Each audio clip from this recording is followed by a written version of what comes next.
Here's our quick shot of kind of our neighborhood.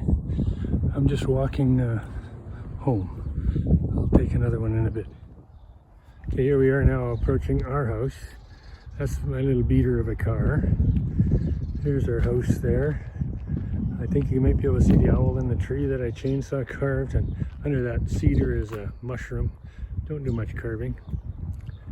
And moving around here in the driveway is my son's Toyota 4Runner. He's living with us along with his two boys. He's out on his at work today. He rode his Harley today.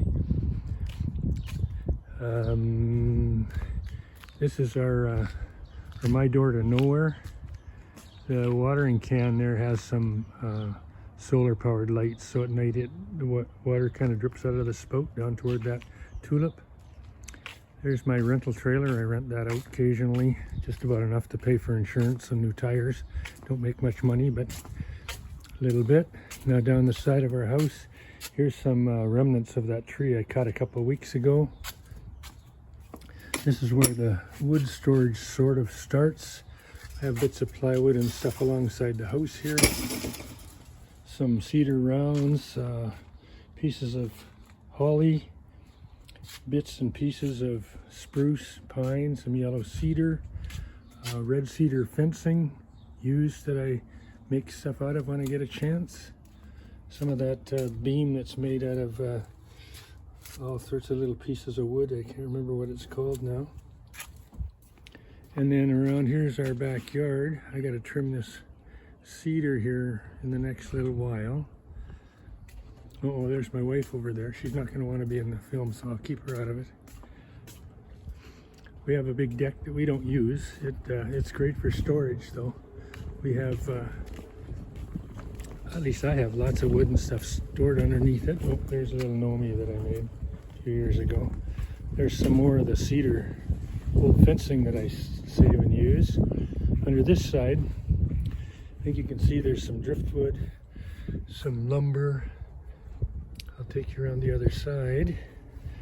Under the stairs, I put a piece of plywood on the underside of the stairs to keep the water from dripping directly onto a tarp that's covering up a bunch of blocks that I've cut for my wood lathe. And then under this side of the deck, as well as the junk, I think you can see I've got quite a collection of bits and pieces in there. These tubs, they're full of wood for turning. These two tubs, there's two of them, they're totally full. I have more wood up here in a little shelf I stuck in there. And I keep bits of plywood here under the deck. And I also have some blanks and stuff cut up there.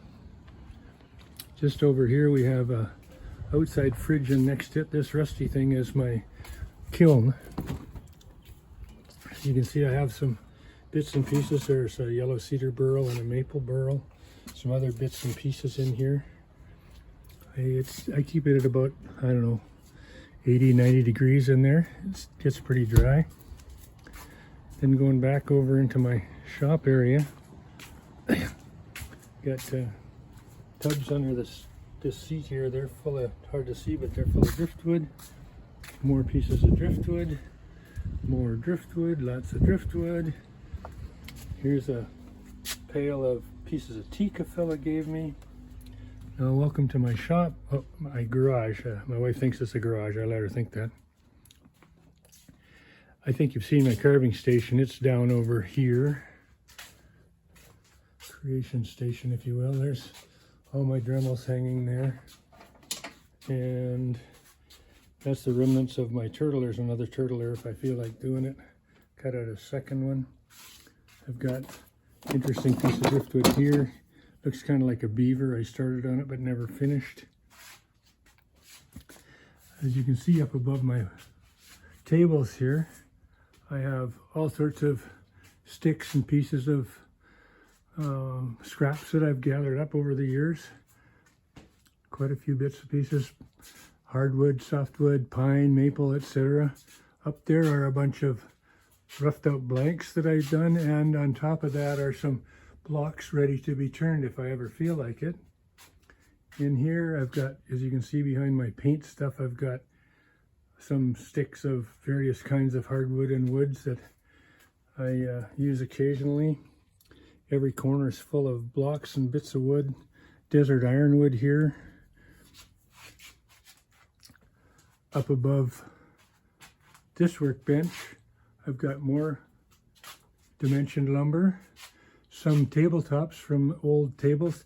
People don't use and don't want solid wood tables much anymore, so they throw them away or give them away. I usually try to take them. Here's my lathe. It's my one-way lathe here, stuck in a corner. Compressor. I got bits and pieces of flat plywood and that sort of thing here. Got another shelf with lumber and blanks for turning. There's a bunch of blanks there, ready to be redone or returned. That whole shelf, I can't tell if you can see, but in there's all sorts of turning blocks. Going back around, that's where my that's the video for my video camera. When I'm hollowing, I can use a video camera to see inside the piece I'm hollowing. And on this bench is just mostly sandpaper and scraps of wood. I have some rounds ready there to turn if I ever will. I doubt if I'll ever turn those. And that's about it, I guess. There's some other tools there that I use. I've cooked up this gizmo here to slowly rotate items so I can put glass and marbles in a turned item and then spin it slowly and it sands the inside. There's some pieces that I've made and don't know what to do with. My nice bandsaw. There's a interesting chunk of driftwood. There's a little grinder sander I use to sharpen your blades, to make the blades for that knives I'm going to send you. There's that little turtle I just did. I don't know if you can see, but the black lines are kind of filled with a gold. Looks quite pretty, I think. Box of stuff here, getting ready to go to Larry Dibb, I think, one time. And I think that's about it.